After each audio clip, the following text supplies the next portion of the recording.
Good morning friends. आज हम अष्टांग हृदय के 9वें अध्याय के बारे में पढ़ेंगे, जो द्रव्यादि विज्ञानी अध्याय व्याख्याश्याम है, जो आत्रेय आदि महर्षियों ने बतलाया है। इसमें कुल 10 पॉइंट्स को हमने मेन पॉइंट्स के अंदर काउंट किया है, जिसमें पदार्थ के इम्पोर्टेंस के बारे में, 5 जो हमारे पंच महाभूत हैं उन्हें बेसिक एलिमेंट्स जिनको बोला गया उनके बारे में, प्राइमरी और सेकेंडरी टेस्ट जिसे हम रस और अनुरस कहते हैं उसके बारे में, क्वालिटीज़ ऑफ सब्सटेंसेस जिसमें पार्थिव, जलीय, आग्नेय, वायव्य एवं आकाशीय भावों के बारे में जानने का प्रयास करेंगे। और इस संसार में कोई भी चीज़, कोई भी पदार्थ अनौषधि नहीं, सभी औषधियाँ हैं। और वीर्य के बारे में, शीत वीर्य, उष्ण वीर्य, विपाक के बारे में, mechanism of action of substances उनके कर्म के बारे में और उनके प्रभाव के बारे में, और उसके कुछ एग्जाम्पल्स जो प्रभाव के जो दिए गए हैं, और विचित्र प्रत्यारब्ध द्रव्य जो एक्स्ट्रा ऑर्डिनरी सब्सटेंसेस हैं उन सब के बारे में पढ़ने का बारे में हम जानेंगे कि क्या क्या यहाँ इम्पोर्टेंट है और क्या क्या इम्पोर्टेंट नहीं है। सबसे पहले यदि हम देखें तो जो हमारे रस, गुण, वीर्य आदि में जो द्रव्य को ही अधिक महत्व क्यों दिया गया है, उसके पीछे एक स्पेसिफिक रीज़न है कि जो हमारे जितने भी रस, गुण, वीर्य आदि वे सभी के सभी द्रव्य के ही अंदर आश्रित माने गए हैं। जिसमें सर्वप्रथम यदि पार्थिव महाभूत के बारे में बात की जाए, जिसमें गंध गुण पृथ्वी, गंध गुण पृथ्वी ऐसा शब्द जो आया है, उसमें पृथ्वी महाभूत की अधिकता के कारण गंध गुण, गुरु गुण जिसे हैवीनेस कहा गया है, खर गुण जिसको रफनेस कहा गया है, काठिन्य हार्डनेस जो पदार्थों के अंदर पाई जाती है, ये सभी पृथ्वी महाभूत के अंतर्गत आते हैं। दूसरा है जल, रस जो हमारे जिह्वा में विद्यमान है, टेस्ट जिसको कहते हैं, वो जल महाभूत से। तेजस, फायर जो रूप गुण है वह अग्नि महाभूत में है। फोर्थ वन इज़ वायु, जो हम अपनी त्वचा पे जो सबसे बड़ा ऑर्गन जिसे बोला गया है उसमें जो माना गया है वो वायु स्पर्श का है। 5वां है आकाशीय, जो संसार में शब्दों को जो हम सुन रहे हैं, जो हमारे शरीर के अंदर जहाँ जहाँ खोखलेपन, सुशिरता जिसको कहा गया है, वो जहाँ विद्यमान है वो आकाशीय गुण। अगर बात की जाए पृथ्वी महाभूत की, तो पृथ्वी महाभूत को ठोसता और कठोरता सॉलिड से काउंट किया गया है, जल को लिक्विडिटी से, तेज महाभूत को आग्नेय से, और वायु महाभूत को वायव्य से, आकाश महाभूत को आकाशीय नभसीय गुणों से माना गया है। इसके बाद हमारे 2 प्रकार के रस बतलाए गए, एक प्राइमरी टेस्ट और एक सेकेंडरी टेस्ट, जिसे रस और अनुरस कहते हैं। रस उसे कहा जाता है जिसमें हम क्लियर, जो फर्स्ट टेस्ट जो हम किसी पदार्थ को सेवन के बाद करते हैं उसे प्राइमरी टेस्ट कहा गया है। सेकेंडरी टेस्ट हम अनुरस को कहते हैं, जो हमें क्लियरली मैनिफेस्ट या रिकॉग्नाइज नहीं होता है, उसे सेकेंडरी टेस्ट और अनुरस कहा गया है। गुरु, heaviness etcetera qualities present in the पृथ्वी और पृथ्वी महाभूत, ये सभी residing in the taste of the substance. Qualities of a substance are ascribed to taste because of their intimate coexistence.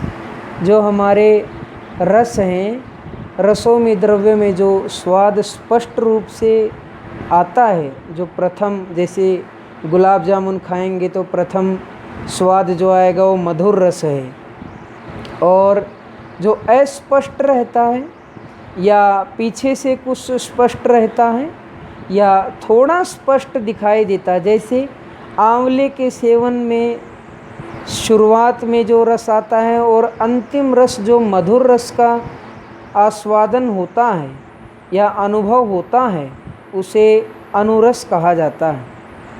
ये जो पंच महाभूत से युक्त जो द्रव्य बतलाए गए, उनमें अलग अलग गुण भी बतलाए गए हैं।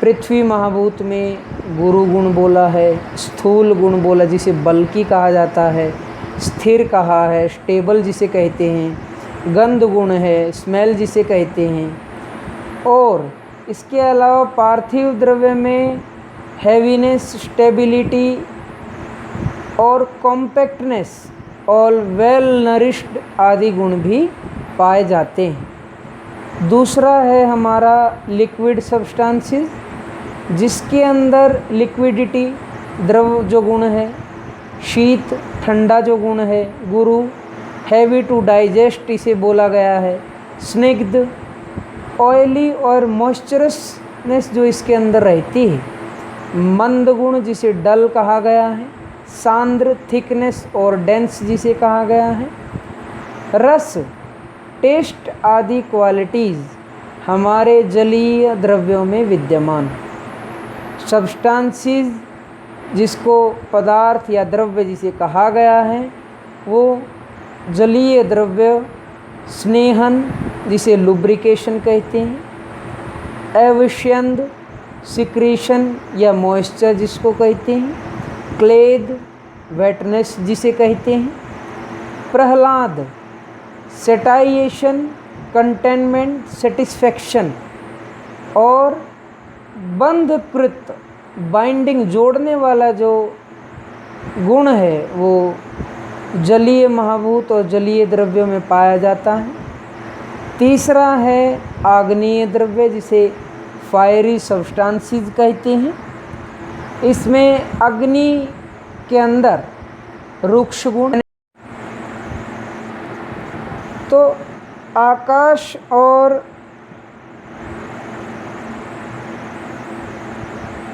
वायु महाभूत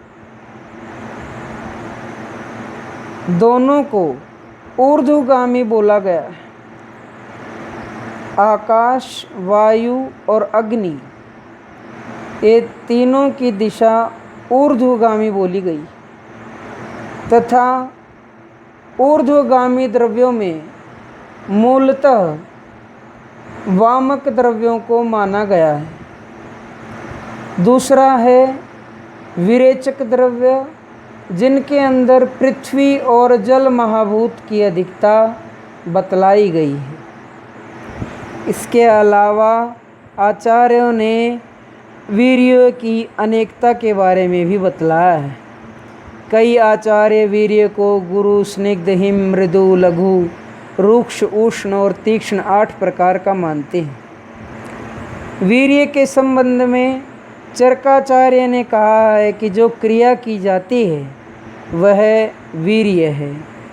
वीर्य रहित कोई कार्य नहीं करता, क्योंकि सब क्रियाएं वीर्य को यहाँ शक्ति कहा गया।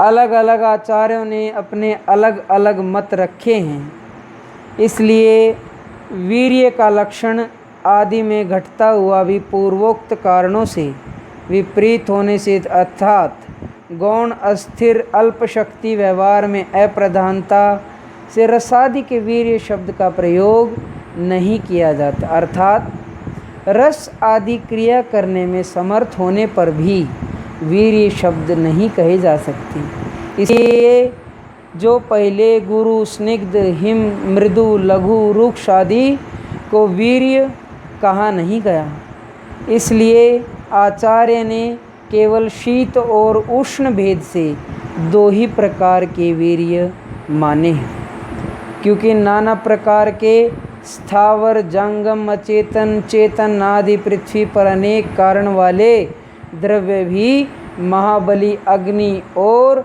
सोम इन 2 का भी कभी उल्लंघन नहीं करते।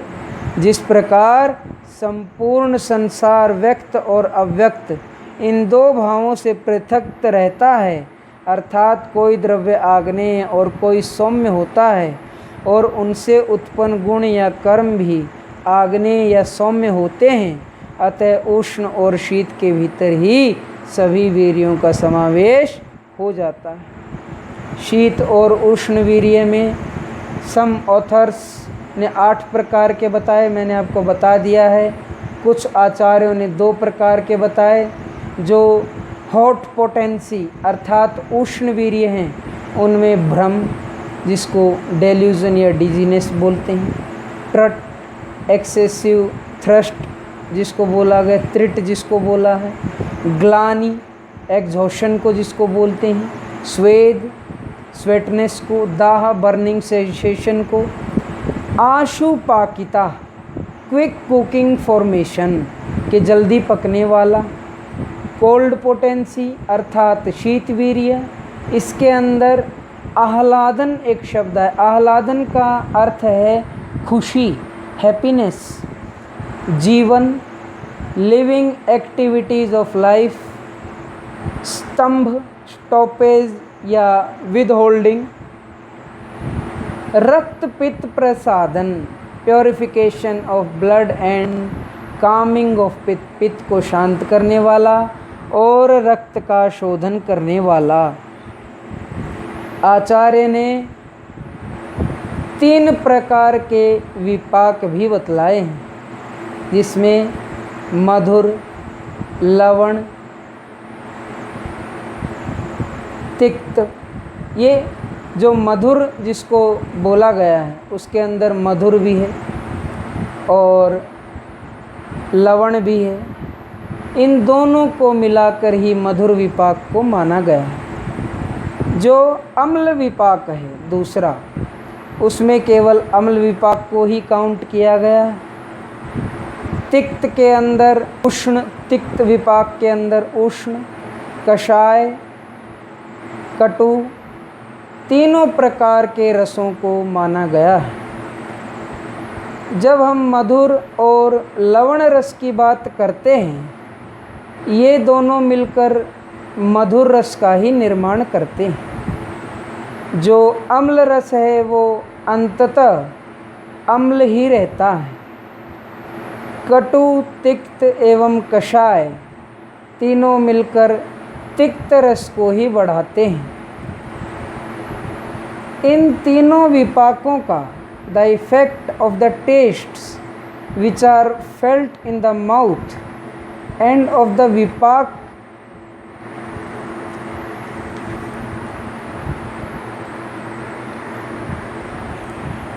जिसको टेस्ट कन्वर्जन आफ्टर डाइजेशन अर्थात भोजन करने के पश्चात रस उत्पत्ति के बाद जो प्रथम रस की उत्पत्ति विपाक, टेस्ट कन्वर्जन आफ्टर डाइजेशन जिसे कहा गया है, और द गुण क्वालिटीज दैट दे पोजेस और बाय वीर्य और बाय प्रभाव इज कॉल्ड कर्म।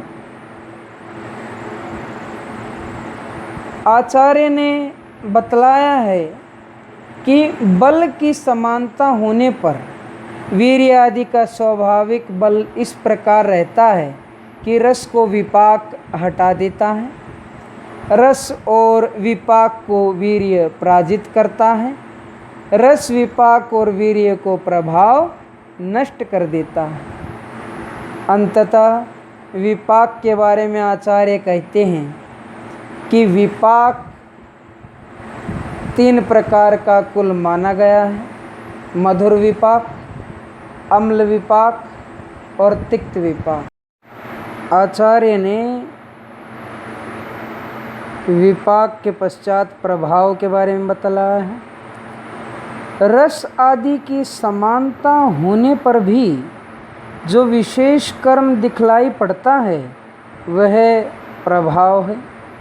जैसे दंती रस वीर्य विपाक में चित्रक के समान होने पर भी विरेचक होती है, लेकिन चित्रक को विरेचक नहीं माना गया है। उसी प्रकार मुलेठी और द्राक्षारस वीर्य विपाक में समान होने पर भी मुलेठी को वामक माना गया है, लेकिन द्राक्षा को नहीं माना गया है। घृत और दुग्ध दोनों रस वीर्य विपाक में समान होते हुए भी अग्नि दीपक हैं, लेकिन दुग्ध को अग्नि दीपक नहीं माना है, घी को अग्नि दीपक मूल रूप से माना गया है। आचार्य ने यहाँ पर विचित्र प्रत्यारब्ध, जिनको एक्स्ट्रा ऑर्डिनरी सब्सटेंस जिसको कहा है, उसके बारे में बतलाया है। कहता है जौ, गेहूँ, मछली और दूध, सिंग और शूकर ये मधुर और गुरु गुण में समान होने पर भी विचित्र प्रत्यारब्ध होने से, अर्थात एक्स्ट्रा ऑर्डिनरी सब्सटेंस होने से, आरंभक कारण की विचित्रता से जौ वातकारक, मछलियाँ उष्णवीर्य होती हैं तथा सिंग मांस का मधुर से भिन्न कटु विपाक होता है, किंतु सूअर का कटु विपाक न होकर मधुर विपाक होता है। जब आप इसमें विचित्र प्रत्यारब्ध में जौ, गेहूँ, मछली, दूध, सिंग और शूकर ये मधुर और गुरु गुण में समान होने पर भी एक्स्ट्रा ऑर्डिनरी जो इनके अंदर लक्षण दिखाई देते हैं उसे विचित्र प्रत्यारब्ध कहा गया है। इस प्रकार आपका यहाँ 9वां अध्याय समाप्त होता है। Thank you so much.